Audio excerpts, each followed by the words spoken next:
నేటి సమాజంలో ముస్లిం వివాహాలలో ఈ 4 తప్పులు జరుగుతున్నాయి.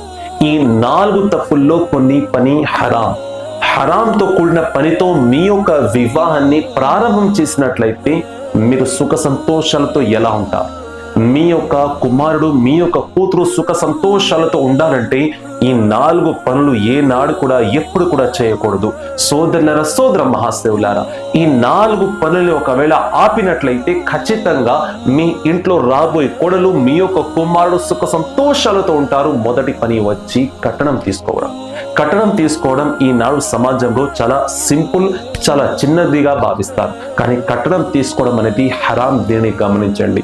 నేటి చట్టాలు కూడా చెబుతాయి కట్నం తీసుకోవద్దని. కట్నం తీసుకోవడం చట్టానికి విరుద్ధం. ఇది కూడా మనకి తెలుసు. 1400 సంవత్సరాల క్రితం ఇస్లాం తెలియజేస్తుంది ఏమిటంటే కట్నం తీసుకోవడం అనేది హరాం.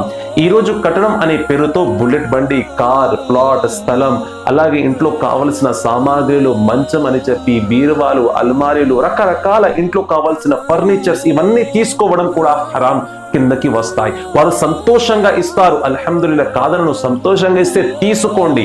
కానీ బలవంతంగా మీరు తీసుకోవడం అనేది హరాం. దీనిని గమనించండి.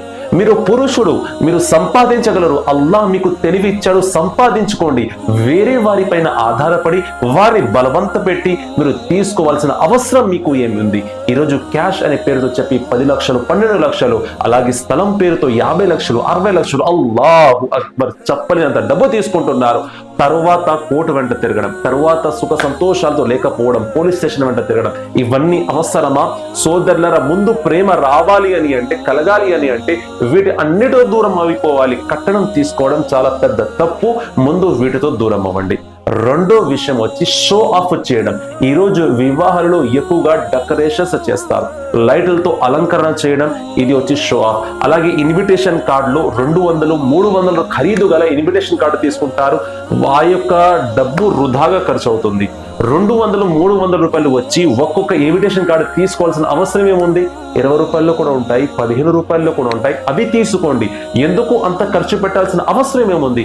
ఖురాన్ సమాధానం చెబుతుంది, అల్లాహ్ తెలియజేస్తున్నాడు, ఎవరైతే అధికంగా ఖర్చులు చేస్తారో వారు శైతాన్ యొక్క సహోదరులు. అల్లాహు అక్బర్, వారు శైతాన్ యొక్క సహోదరులని అల్లాహ్ తెలియజేస్తున్నాడు. కావున మీరు వృధాగా ఖర్చు పెట్టడం ఆపండి. ఎందుకంటే మీరు అధికంగా ఖర్చు పెడుతున్నారు. మీ కుమారుడి యొక్క వివాహం అవుతుంది, మీ కూతురు యొక్క వివాహం అవుతుంది. ఆ యొక్క అధికంగా ఖర్చు పెట్టడం ఇరుగు పరుగులో ఉన్న పేదవారి మనసులో గాయపెడుతుంది. ఎందుకంటే మీరు అధికంగా ఖర్చు చేస్తే ఇరుగు పరుగులో ఉన్న వారు వారి కూతురు యొక్క వివాహంలో అంత ఖర్చు పెట్టలేరు. వారికి సిగ్గు వేస్తుంది, వారికి లజ్జ వేస్తుంది. వచ్చిన వారు వారికి పేరు పెడతారు. అల్లాహు అక్బర్, వారి వివాహాలు వారు చేసుకోలేకపోతున్నారు. ఈ రోజు కూడా పేదవారి ఇంట్లో అమ్మాయిలు అలానే ఉండిపోతున్నారు వివాహాలు అవ్వక. ఎందుకంటే కట్టడం మరియు షో ఆఫ్ వలన. ఇది చెయ్యకండి సోదరులారా, ఇది పాపంతో కూడిన పని. శైతాన్ యొక్క సహోదరులు అవుతారు. మూడో విషయం వచ్చి హల్దీ, మెహందీ అనే పేరుతో హరాం పని జరుగుతుంది ఈ రోజుల్లో. ఎందుకంటే వధువుకి మెహందీ అనే పేరుతో చెప్పి చేతికి మెహందీ వేస్తారు, కాళ్ళకి మెహందీ వేస్తారు. మెహందీ వేయడం తప్పు కాదు, కానీ మెహందీ వేయడానికి ఎవరు వస్తున్నారు? పరాయి పురుషుడు, గైర్ మెహరం వస్తున్నాడు. అతడు వచ్చి వధువు యొక్క చెయ్యి పట్టుకొని అతడు మెహందీ వేస్తున్నాడు. మీ కూతురు యొక్క చెయ్యి పరాయి పురుషుడి యొక్క చేతిలో మీరు పెడుతున్నారు కదా, మీరు చాలా పాపాత్ముడు. ప్రళయం రోజున దీనికి మీరు సమాధానం ఇవ్వాలి. అల్లాహ్ అడిగితే దీనికి సమాధానం ఏం చెబుతారు? ఇది హరాంతో కూడిన పని. హరాంతో కూడిన పనితో మీ కూతురు యొక్క జీవితాన్ని ఆరంభం చేసినట్లయితే మీ కూతురు సుఖ సంతోషాలతో ఎలా ఉంటుంది ఒక్కసారి ఆలోచించండి. సోదరులారా, మీ కూతురు యొక్క చేతిలో మెహందీ వేయడానికి పరాయి పురుషుల్ని అస్సలు తీసుకువెళ్ళకండి. మీ ఫ్యామిలీలో ఉన్న ఎక్స్పర్ట్స్ తీసుకువెళ్ళండి. లేదంటే మెహందీ వేసే మహిళలు కూడా ఉంటారు, వారిని పిలిపించుకోండి, తప్పు లేదు. అలాగే హల్దీ రోజు హరాం పని ఏం జరుగుతుందంటే అటు వరుడికి ఇటు వధువుకి ఇద్దరికి మెహందీ రాస్తారు. వధువుకి మహిళలే కాదు, పురుషులు కూడా వచ్చి మెహందీ రాస్తారు. వారి బావమరుదులు వచ్చి మెహందీ రాస్తారు. వారి యొక్క దేహాన్ని ఎక్కడెక్కడో టచ్ చేస్తారు. ఇది హరాంతో కూడిన పని. హల్దీ రాసే సమయంలో వధువుకి కేవలం మహిళలు మాత్రమే రాయాలి, పురుషులు రాయకూడదు. అన్నయ్య అయినా, తమ్ముడు అయినా, తండ్రి అయినా హల్దీ తన యొక్క దేహంలో ఎక్కడ కూడా రాయకూడదు. ఒకవేళ రాయాలనుకుంటే లైట్ గా తన యొక్క బుగ్గల పైన, తన యొక్క మెడ దగ్గర రాయవచ్చు. కానీ తన భార్య యొక్క దేహంలో ఎక్కడ కూడా టచ్ చెయ్యరాదు. ఇది హరాంతో కూడిన పని. అదే విధంగా అటుపక్క వరుడు దగ్గరికి వచ్చినట్లయితే వరుడికి కేవలం పురుషులే కాదు మహిళలు కూడా వచ్చి హల్దీ రాస్తారు. ఎక్కువగా మహిళలే వచ్చి హల్దీ రాస్తారు. హల్దీ రాసే సమయంలో ఇరుగు పరుగులో ఉన్న మహిళలే కాకుండా వారి యొక్క మరిదిలు అలాగే యుక్త వయసులో ఉన్న మహిళలు వచ్చి వారు కూడా హల్దీ రాస్తారు. హల్దీ రాయడం ఈ విధంగా హరాంతో కూడిన పని. కేవలం పురుషులు రాస్తే రాయించుకోవచ్చు కానీ మహిళలు ఎట్టి పరిస్థితుల్లో రాయకూడదు. దీన్ని గమనించండి. ఇది హరాంతో కూడిన పని. అలాగే నాలుగో విషయం వచ్చి వివాహాలలో ఈ రోజుల్లో రిసెప్షన్ రోజున వలీమా రోజున వధువుకి వరుడికి పక్కన పక్కన కూర్చోబెడుతున్నారు. వివాహాలలో పరదా లేకుండా అయిపోయింది. భోజనం చేసే సమయంలో కూడా అంతే. పురుషులు మహిళలు ఒకే స్థానంలో కూర్చుంటున్నారు. ఇలా కూర్చోవడం హరాం హరాం హరాం.